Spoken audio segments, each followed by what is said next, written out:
Faut-il un Scrum Master temps plein, mi-temps, ou est-ce qu'un Scrum Master c'est utile? En voilà une bonne question. On y répond tout de suite. On se parle. Une question que je reçois souvent en coaching ou quand je donne des formations Scrum, c'est faut-il vraiment un Scrum Master temps plein? Mais déjà, si vous vous posez cette question, vous avez déjà un problème. Parce que vous voyez le Scrum Master comme un coût, comme un poste. Est-ce que vous avez vraiment compris l'intérêt du rôle de Scrum Master? Quand on a un chef de projet, j'ai jamais entendu quelqu'un dire faut-il vraiment un chef de projet temps plein? Donc ça, c'est une première chose. Je me souviens, il y a une quinzaine d'années, quand je faisais mes premiers projets Scrum, souvent on nous disait ça ne fonctionnera pas, c'est n'importe quoi, les post-it, faire des réunions debout, etc. Les gens connaissaient pas bien Scrum. Maintenant, on a moins ce problème-là parce que tout le monde connaît bien quelqu'un qui a déjà fait du Scrum.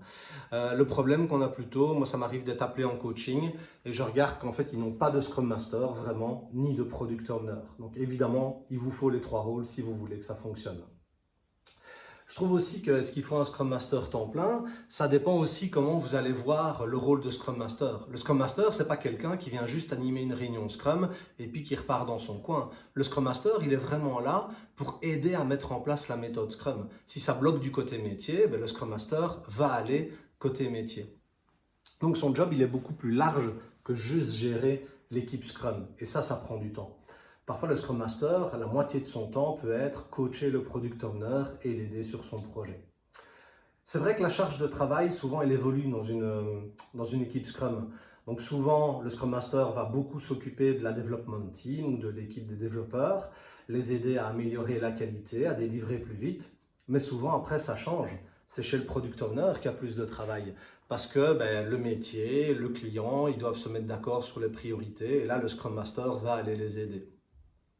Et puis il y a aussi quelque chose qu'on sous-estime, c'est si vous mettez en place Scrum correctement, avec le support du management, en vous donnant les moyens et avec des gens qui ont vraiment envie de le faire, vous allez voir qu'il y a des choses qui vont se passer. Des choses qui étaient impossibles il y a 1 an et demi vont devenir possibles. Moi, je me souviens chez un client où il y avait 4 équipes Scrum, où on s'occupait des équipes uniquement en software. Les équipes d'infrastructure se moquaient allègrement de nos daily stand-up, etc., de nos post-it. Et après 1 an et demi, ils nous ont dit, mais en fait, votre truc agile, là, nous, nos projets infrastructure, ils avancent pas bien.